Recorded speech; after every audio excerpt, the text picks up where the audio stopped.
Thank you so much, Ludovic Hood. Thanks for joining us, talking to Voice of America Persian Service. I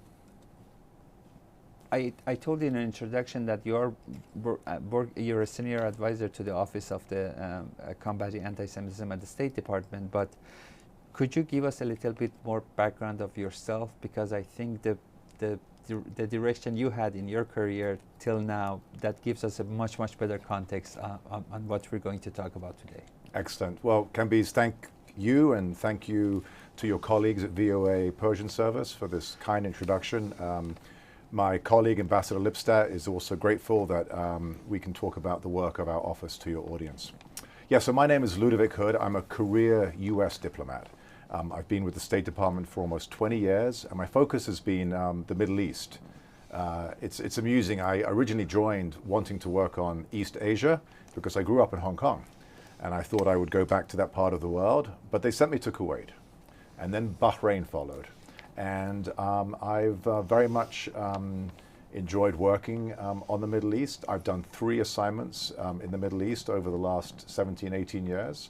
I've studied a lot of Arabic, a little bit of Persian, and I've done multiple assignments at the State Department and at the White House here in Washington, focused on the Middle East. For the last 3 years, after I left the White House, I've been working for a small office at the State Department. It's called the Office of the Special Envoy to Monitor and Combat Anti-Semitism. And the current envoy, who was selected by President Biden about 3 years ago after I started working on the team, is a famous historian from Emory University called Deborah Lipstadt. And she was confirmed by the Senate, and I've been working very closely with her as her senior advisor for the past 2 years. And it's a very satisfying assignment, given the caliber of the team I work with, including Ambassador Lipstadt, but also given the seriousness of the issue of anti-Semitism, particularly since October 7th of last year. Before we start, let me just quickly ask you this, because I have this conversation with people, for example, when they're watching Schindler's List, the movie, and they always think that, oh, in that time they were not doing enough, or they were not understanding enough, or maybe they were not, they were not that much of an advocacy enough. But going through all these years, you're hoping at some stage this would be much better control, or much more education would have helped. Why we are still dealing with anti-Semitism through all this time? It's an excellent question. And we can talk about some of the themes that you just mentioned, including what happened in Germany starting in the 1920s. But look, anti-Semitism, it's a 2,000-year-old phenomenon. For many experts, it's often called the oldest hatred. And it was, anti-Semitism was a core part of some religious thought, both in Christianity and later in Islam, partly because Jews did not adapt to either Christianity or to Islam, and it became for hundreds of years up until the Renaissance or the Enlightenment. Jews were persecuted mostly on the basis of religion. Starting in the Enlightenment, it increasingly became about their race. They were looked down upon because of their race and being inferior. At the same time, while also, and this is what's unique about anti-Semitism, Jews were also being discriminated against because of their perceived influence, or their perceived power, or their perceived economic heft. So, as some of the experts say, in many forms of hate you punch down, but in anti-Semitism you're punching down and up, because you're saying things or inferring things about someone who you think is controlling things above you. So that's one of the unique forms of anti-Semitism.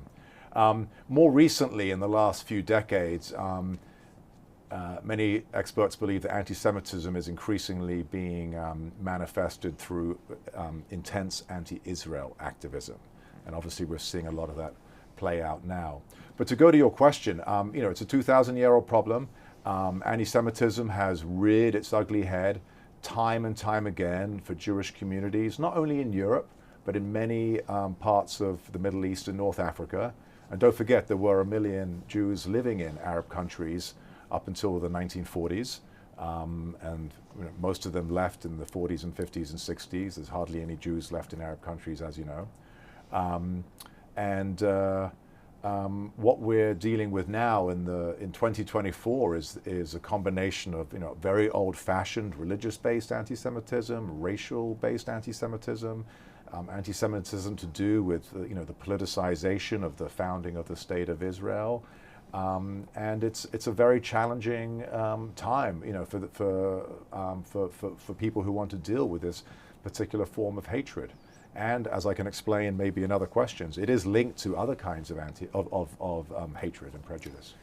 Well, yeah, as you very accurately put it, it's like a 2,000 years old issue that just probably oldest one. But right now, and this time, this day and age that we are right now, if we want to have a definition of antisemitism and put a meaning into it, how we can define it that it's adapted or enough evolved for this time that we are living right now? Well, the way I would frame it personally is that similar to anti-black racism or anti-Muslim hatred, in 99% of the cases, if you are being honest with yourself, you can recognize it. You can understand that something has been said or done that is targeting a specific group or is deeply offensive or insensitive to a political to a certain group, whether religious or ethnic. There's a famous 1964 Supreme Court case in America about pornography, and the justice in particular said, I know it when I see it. And I think in most cases, with any form of prejudice or hatred, people who are being honest with themselves will recognize that they may have said something or implied something that was hurtful. There is a working definition that we in the State Department have embraced. It came out of a long 15-year process by many European governments and scholars based on polling of European Jewish communities and others. It's a very anodyne, almost obvious definition that could apply to other kinds of hatred. It's become a little bit controversial, unfortunately, because it has some illustrative examples that are only examples. They're not meant to be, like a codified definition. And a couple of them do refer to Israel.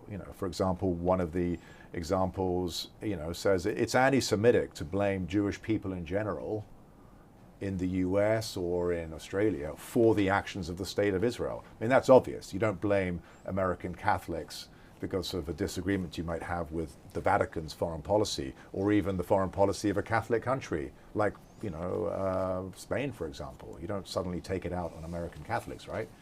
So that's one of the examples that mentions the name Israel. But because it mentions Israel, for many people, including some people in the Jewish community, it's become quite sensitive. So this definition is the IHRA, International Holocaust Remembrance Alliance definition. Your viewers can look it up. I think they'll find the actual definition surprisingly obvious and non-controversial. But it's the one that we encourage other governments to embrace because it's a useful tool for understanding anti-Semitism. And the good news is 40 other countries and counting have embraced it. Something happened this year, and it was October 7th. I'm sorry, we saw what happened in October 7th. That one, we talked with Michal Kutler-Wunsch, who's the current envoy on Israel, on Israeli anti-Semitism. And they said this is the biggest wave of anti-Semitism currently in the world after October 7th since the World War II. That was how she mentioned it. Could we talk about why is that the correct characterization? And if so, why it's getting this much widespread? That's a very good question and a very challenging question. Things vary from country to country. Even talking about anti-Semitism has become politicized, and frankly, even in this country, which makes our work that much harder. You know, it's hard to compare different waves of anti-Semitism. Major groups like the ADL, the American Jewish Committee, try and keep track of statistics about anti-Semitic incidents and rhetoric, both here and overseas. The figures have gone through the roof, as we say, since October 7th. I think our office, you know, would consider it one of the worst waves of anti-Semitism since the end of the Second World War. Yes, I think that's fair. You know, Jewish communities in, you know, most of the countries that we try and engage with, you know, do express levels of definitely uncertainty and in many cases fear. Fortunately, in most European countries, you know, governments are taking steps to reassure communities, you know, including you know, providing you know, security for the obvious Jewish installations and sites, you know, but also looking at ways of, you know, getting education strategies to be more effective and to sort of talk more about Jews and their religion and their history and their contributions. But why has it exploded? Such a good question. As you know, Kambiz, within 24 hours, when Israel hadn't begun any kind of response, when they were still counting the dead, there were very disturbing images from protests in cities such as London, Sydney, even New York. There were scenes of jubilant celebration about what Hamas had done, about its mass murder, and as we know, confirmed later, mass rape and so forth. And in some cities, there's been a weekly protests that all too often include slogans and chants, imagery and menacing behavior that have not just Jews but other residents of those countries and cities, you know, concerned, if not fearful. And there are obviously hundreds of cases, I'm sure you've done your research on social media, of certain signs and chants that are, you know, blatantly anti-Semitic, you know, saying terrible things about Jews or wishing that, you know, violence would be perpetrated on Jews, whether in Europe or the Americas.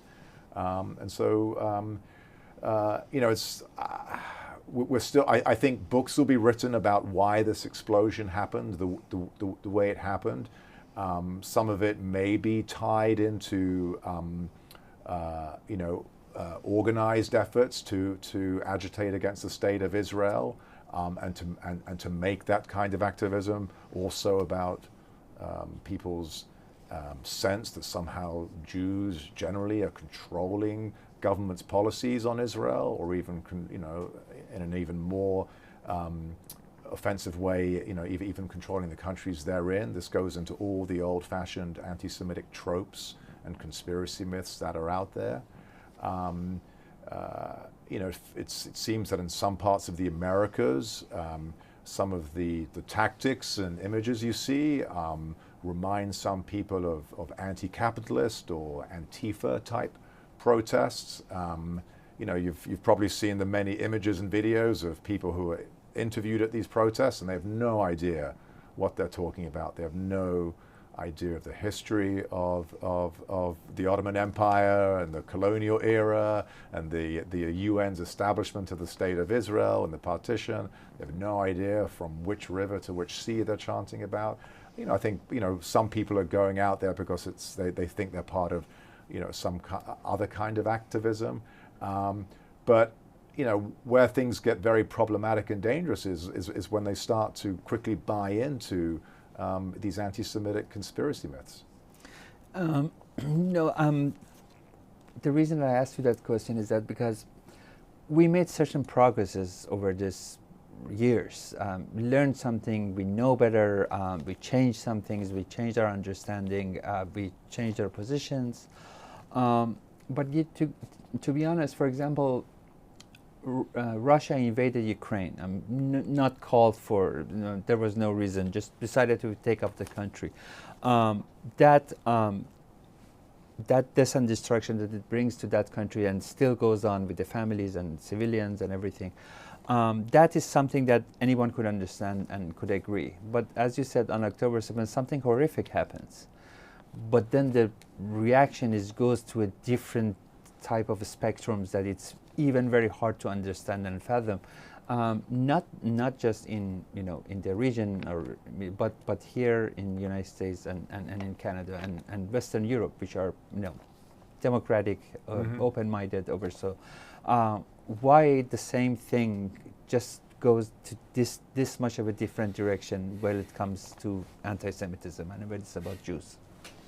I'm smiling because you're sort of you're almost making the point yourself that might be obvious to some people. I mean, it's you rightfully point out that there was an atrocious set of attacks on Israeli civilians on the morning and afternoon of October 7th.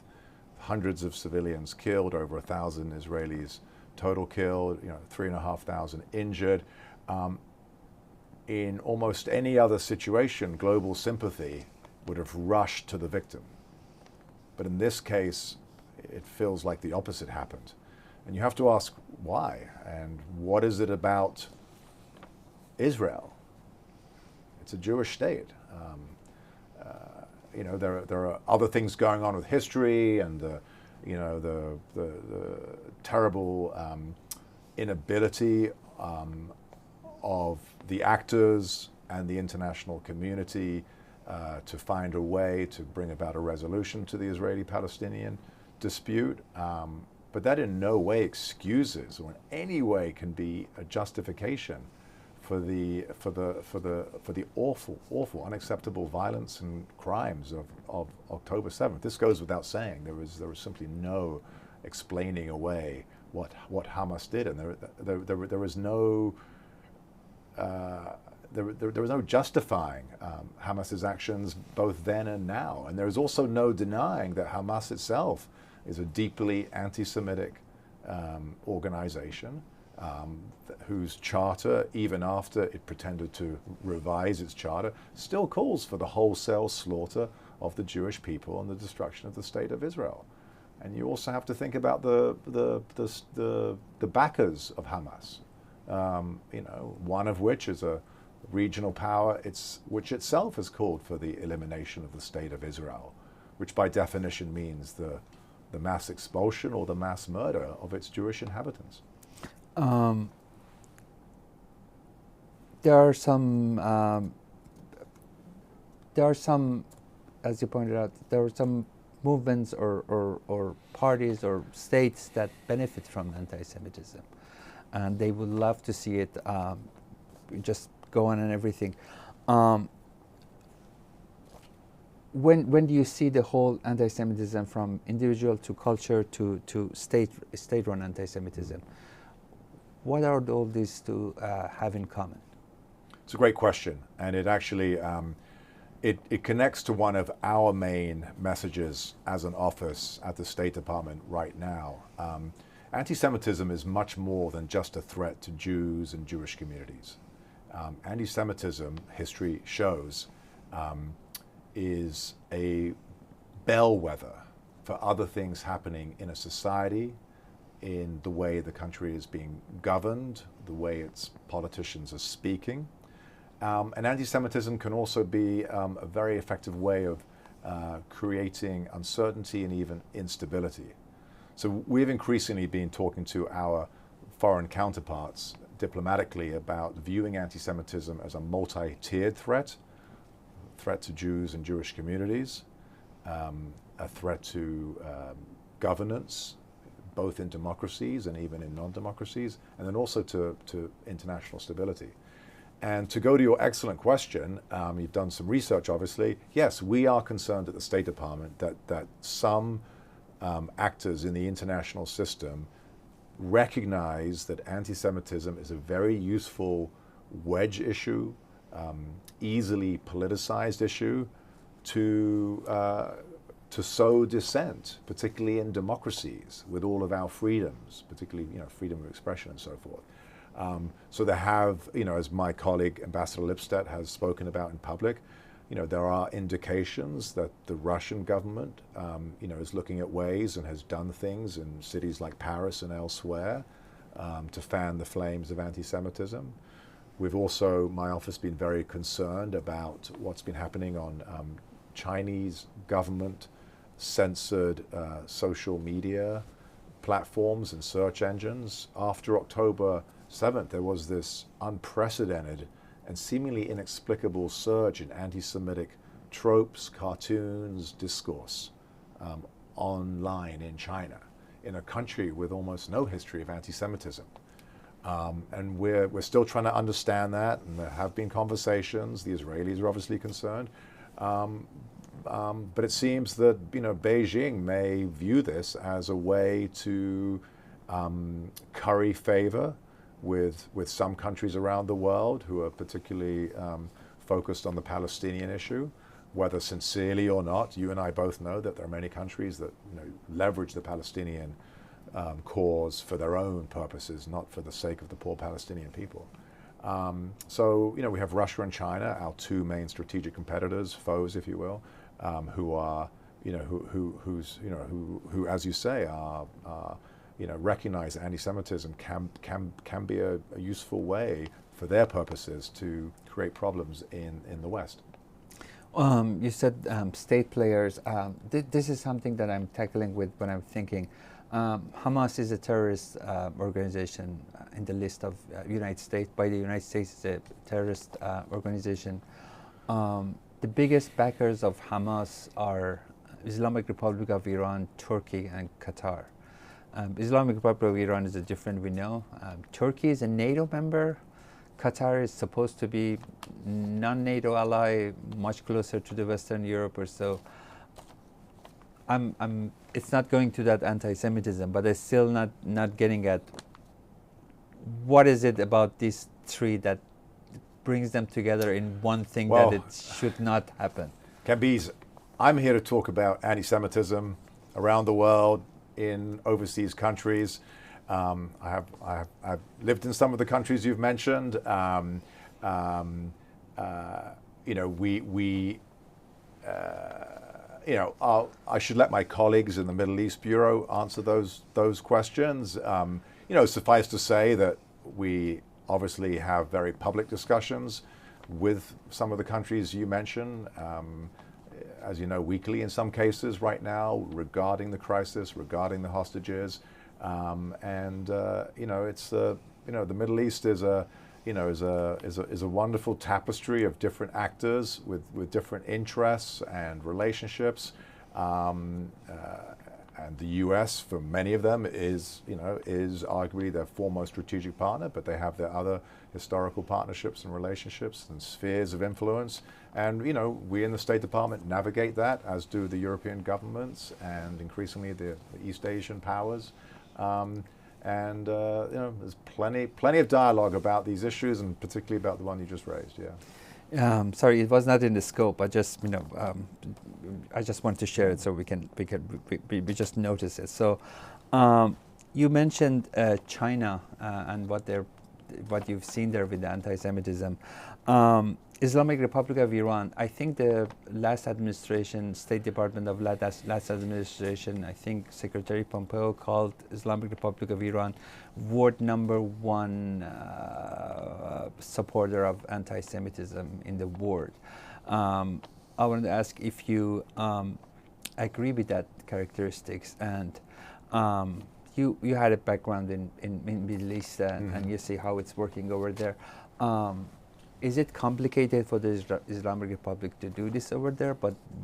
Or are there some areas that they can just breathe in and make it worse as it is?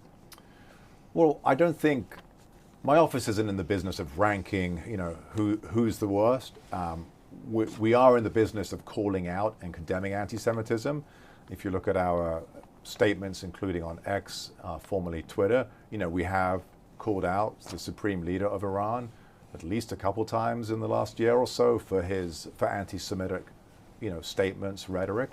The State Department human rights reports and religious freedom reports make it very clear that we have enormous concerns, you know, with the anti-Semitic ideas and statements coming from numerous senior Iranian officials and what that means. You know, there's also well-documented cases of of Iranian-linked terrorist groups around the world attacking not only Israeli but Jewish sites in different countries over the decades. So I think a lot of their senior people's rhetoric and some of their actions, sort of speaks for themselves, speaks for itself. And I think, the U.S. government is very concerned about Iran's activity and statements and proliferation of ideas on many levels, and it's including on the spread of anti-Semitism around the world. Yeah, when we started the conversation and we were talking about the definition, you said something that when you see it, you know it, or so. Let's go to the part that we want to start conversation with someone and let them know that what they're talking about, or what ideas that they're viewing of is not okay, is not good, but you still want to have a healthy conversation. How you can start that conversation? Well, if I understand your question, I think first of all you try and help someone who's new to the topic to think about other forms of prejudice and hatred. There are ways of talking about Muslims in the West, particularly after 9/11, that would be extremely unfair. You can't say things about Islam and Muslims in general in relation to what happened on 9/11 because you're casting aspersions on an entire faith. It's the same for Judaism. You can't come up with nefarious ideas or negative impressions about all Jews in Canada or in Australia or in America because you're either unhappy with what one Jewish individual did to you or because you're unhappy with, for example, the state of Israel's policies or actions. So I think it's a fairly easy conversation to begin. You just ask people to sort of step back and think about other forms of discrimination and prejudice, prejudging people. That's the word, prejudice, prejudge. Yep. If you're immediately prejudging all Jews because of how you feel about this Jewish person's look or ideas or money, or because of Israel's, policies or actions, that is prejudice. And if you start to talk about all Jews in negative terms because of that, that's hateful. It is. The other thing is that people sometimes, when they want to talk, especially on sensitive issues, politics, state of Israel or so, people are getting more concerned not to say anything that might be taken wrong out of the context because they don't want to get even close to anti-Semitism conversation. So some might just altogether just stay out of the conversation and not talk about it.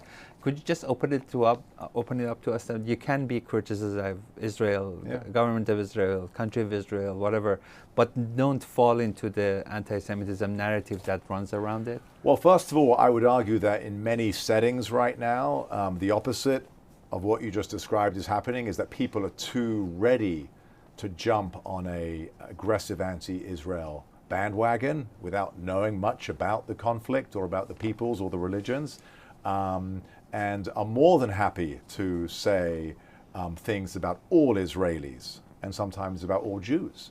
So I fear that in some settings, including some campuses around the world, many protests, the opposite of what you just described is happening.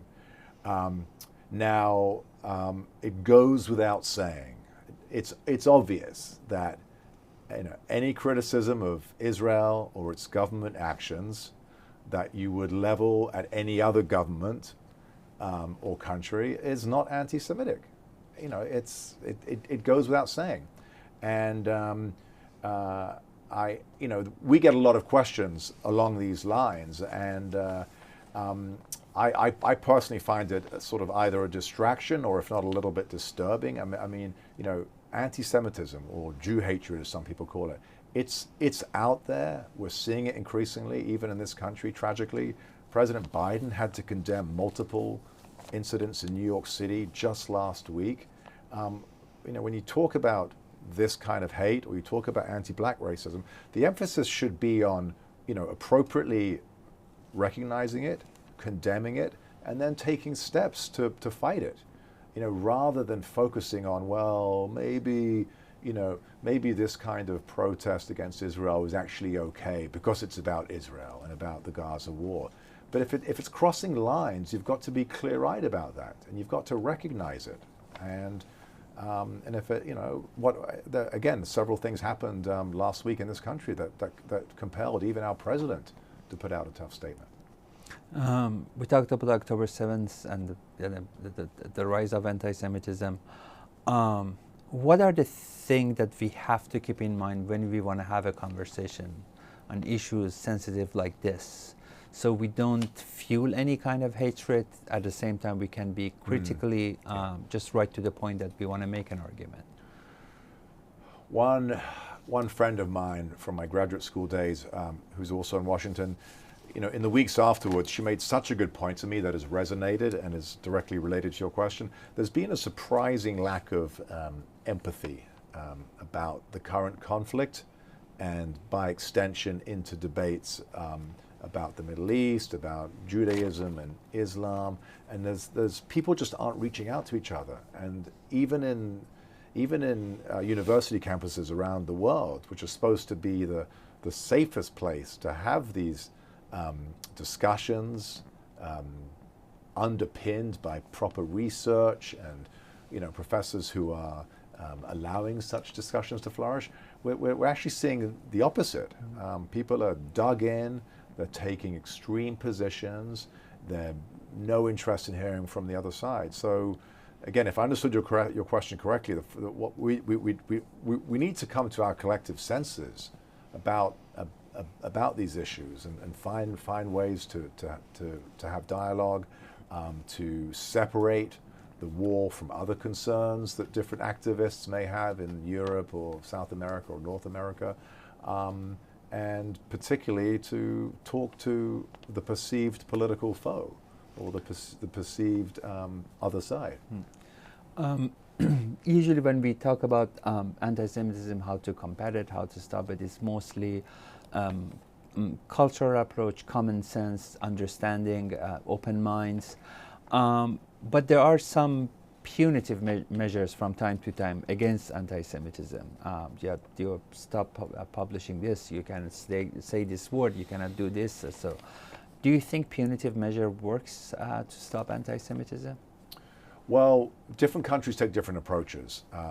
In the U.S., on account of the First Amendment, we have extremely strong freedom of expression protections. So that limits, for example, what the government can do about online anti-Semitism. Even anti-Semitism that could be construed as inciting violence, it's really difficult with our freedom of expression limitations, or freedoms actually, to deal with that. Other governments in the West, such as certain Western European countries, actually have the ability to proactively take down hateful content or content that could incite violence. So different countries take those measures based on their own legal and constitutional requirements. We here in the U.S., when it comes to online issues, our conversations revolve around encouraging companies to continue to abide by their own codes of conduct or by their own standards, and to do their best, using their resources and increasingly AI, to find ways to, take this stuff down, as much as possible if it violates their own codes, if you will. Punitive measures. We personally, not we. I think most experts and most governments, realize that education is kind of key here. Where punitive measures come in is when something is a hate crime, and oftentimes anti-Semitic hate crimes aren't recognized as being hate crimes. And in a lot of our diplomacy overseas, we encourage governments to make sure that when there is signs that the crime may have been motivated by the person's Jewish background or perceived Jewish affiliation, that it's investigated appropriately as a religiously motivated hate crime. Last question, if I may. You said about your experience and background in the Middle East, and in the 40s, most of the Jewish community from even Arab countries left. Something happened recently, I think it's called Abraham Accords. There was some kind of a opening up, normalizing a relationship. Even with the October 7th and everything good with Israel is still intact with countries like Bahrain and UAE.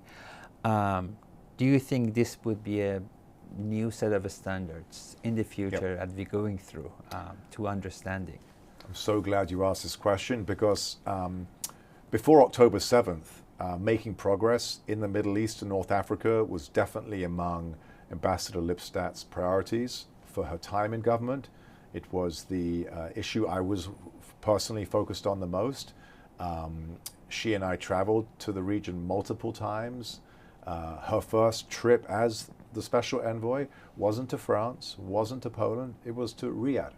And that was intentional, to send a signal about not only her intent to try and make progress in the Middle East, building on the Abraham Accords, which was a, from our perspective, without issues, a truly positive development, but also building on some Arab rulers' reform initiatives, whether economic or social or political, which have actually created space for having conversations about anti-Semitism, Jews and Judaism that did not exist 5-6 years ago, let alone 20, 30, 80 years ago.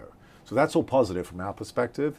The Abraham Accords remain intact, and as you can see from the press almost daily, there are discussions involving regional integration of Israel, including with the Saudi government. So, from the vantage point of our work, this is all positive.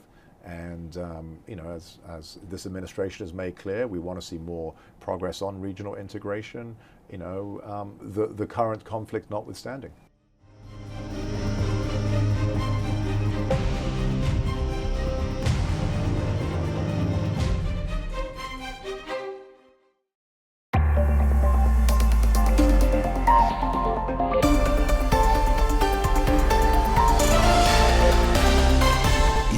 صدای آمریکاست.